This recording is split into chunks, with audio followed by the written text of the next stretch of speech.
madaxweynaha Jamhuuriyadda Federaalka Soomaaliya Mudane Maxamed Cabdullaahi Farmaajo iyo wafdi hogaaminaya ayaa goor ka anbabaxaya garoonka Aadan Cabdulle.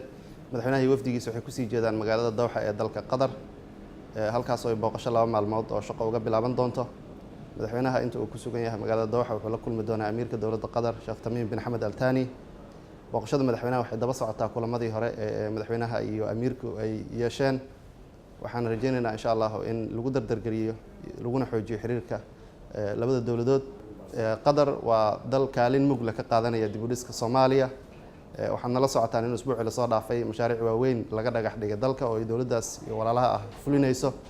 wafdiga madaxweynaha waxaa qayb ka ah wasiirka maaliyadda Mudane Cabdiraxmaan Ducaale Beyle iyo wasiirka dekedaha iyo gaadiidka badda Marwo Maryan Aweys Jaamac.